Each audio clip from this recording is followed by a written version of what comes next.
In this video, we're going to be using cross-hatching to draw the nose, and we're going to go over some of the basics of setting up the nose with accurate proportions.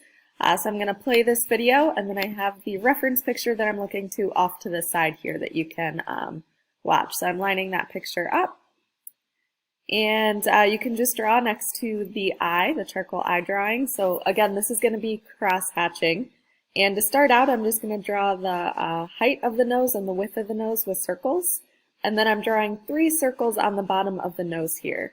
Now, when you draw those 3 circles, look at which one is going to be the lowest. So the middle of my nose here dips down the lowest, so I'm drawing that middle circle down in the middle, but the 3 might be even, but look at the placement of them and the size comparison. So all 3 of my circles are pretty even for the most part there. The right side, you might want to draw that circle a little bit larger. But then after that, I'm starting to map out highlights and shadows. So I'm going in, I drew the shadows where these darkest areas are. And then from there, the next darkest section is to the right half of the nose here. So hopefully you were able to get a good picture that has great contrast where you can see those really dark shadows and those really light highlights at the same time. But now I'm just going back to refine the outline. Still trying to focus on just highlights and shadows.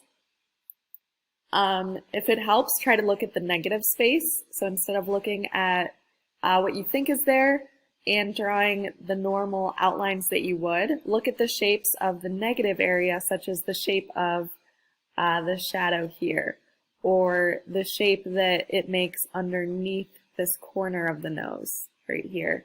So looking at negative space helps just to get those proportions right. Try your best to outline everything really lightly first.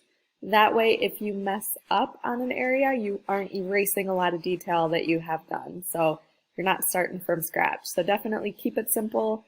And then as you go, you're starting to slowly darken the areas of the drawing. So I'm starting to add a little bit of shading. Again, I would start with the darkest areas first for your shadows. And I'm going to go back over this, so I'm still pressing fairly lightly.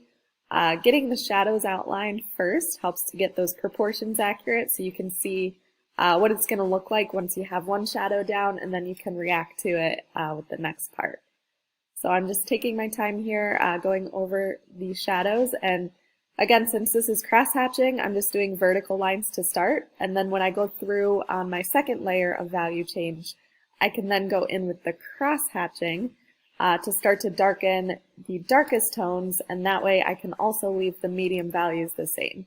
So again, I'm just going in on the darkest areas here with hatching, and then I'm going to start to go back over some areas, kind of fade the shadows out a bit, so that as you can see on the picture here, it's the darkest in the middle and then slowly fades into the highlight. So try to show where that value change is happening and what it's doing. When you do go in with the cross-hatching, where you start to draw over top of your lines, I would try to follow the contour or the shape or form of your facial feature. So of the nose here, we can start to add the angles at a bit of a curve. So I'm going in right now doing that so that it helps to emphasize the dimension of the nose and helps to really create that 3D form. So I'm going across it here, trying to show how the nose curves and comes up towards the middle and then back down. So whatever's closest to you is going to be the highest peak of that form that you're drawing with the line.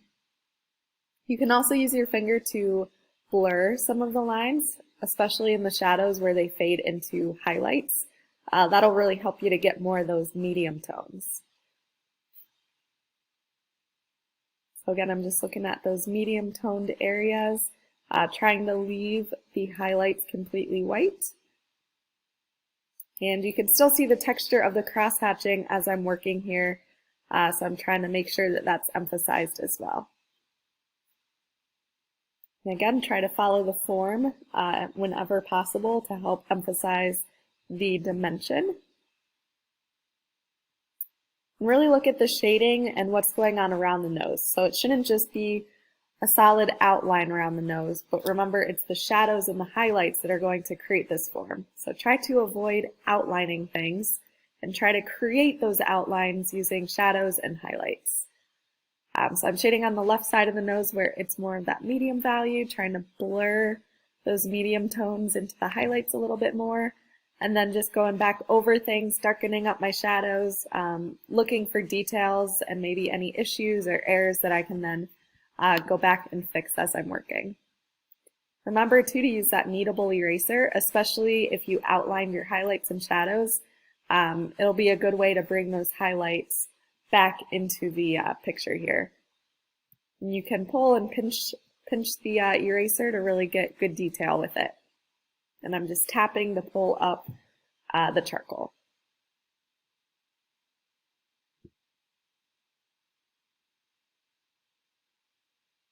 All right, so there is again the nose using cross-hatching. Remember to start with just simple light circles, outline everything first, and then slowly go back into the shadows and build those layers.